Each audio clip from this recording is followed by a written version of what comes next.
ગુજરાતના અનેક ખેડૂતોની વારંવાર ફરિયાદ મળ્યા કરી છે કે ખેડૂત જ્યારે બીજું કોઈ ખાતર લે તો ફરજિયાત રીતે એને નેનો યુરિયા કમ્પલસરી ફરજિયાત રીતે ખેડૂતને જરૂર હોય ન હોય, જોઈતું હોય ના જોઈતું હોય તો પણ આપવાની એક પ્રવૃત્તિ ચાલે છે. એવી ફરિયાદ વારંવાર આવવાના કારણે રાજ્યસભામાં મેં પ્રશ્ન પૂછેલો અને આજે રાજ્યસભામાં મારા પ્રશ્નના જવાબમાં કેન્દ્ર સરકારે એવું કહ્યું છે કે કેન્દ્ર સરકારની સૂચનાઓ છે કે ફરજિયાત રીતે નેનો ખાતર ન આપવું, સબસિડીવાળું ખાતર જોઈતું હોય તો નેનો ફરજિયાત લો, આ યોગ્ય નથી. ગુજરાત સરકારે પણ કેન્દ્ર સરકારને જવાબ લિખિતમાં આપ્યો છે કે આ પ્રકારે નેનો ખાતર ખેડૂતને ફરજિયાત નહીં અપાવવું જોઈએ. અમે પરિપત્ર પણ કર્યો છે.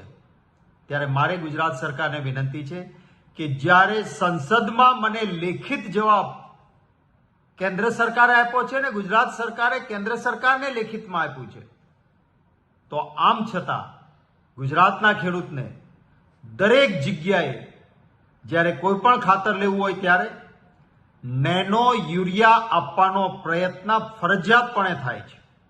સરકાર આને ગંભીરતાથી લે. નેનો ગમે તેટલું સારી દલીલો તમારી હોય, આખરે ખેડૂત નક્કી કરે કે મારે મારી જમીનમાં નેનો યુરિયા વાપરવું છે કે ના, હું પ્રણાલીગત જે યુરિયા વાપરું છું એ જ મારે વાપરવું છે. નક્કી કરવાનો અધિકાર એ ખેડૂતનો અધિકાર છે. ત્યારે જ્યારે મને સંસદમાં સ્પષ્ટ રીતે જવાબ મળ્યો છે ત્યારે ગુજરાતના કોઈ પણ ખેડૂતને ફરજિયાત રીતે નેનો યુરિયા આપવાની જે પ્રવૃત્તિ ચાલે છે એને કડક હાથે બંધ કરવા માટે ગુજરાત સરકાર કામગીરી કરે તેવી હું આશા રાખું છું અને માંગણી પણ કરું છું. અને ખેડૂત મિત્રોને પણ વિનંતી કરું છું કે અનેક મુશ્કેલીઓ વચ્ચે કુદરતને કોઈ સાચામાં સાચી રીતે સમજી શકવાની ઉત્તમ લેબોરેટરી સમાન કોઈ હોય તો એ ખેડૂત છે.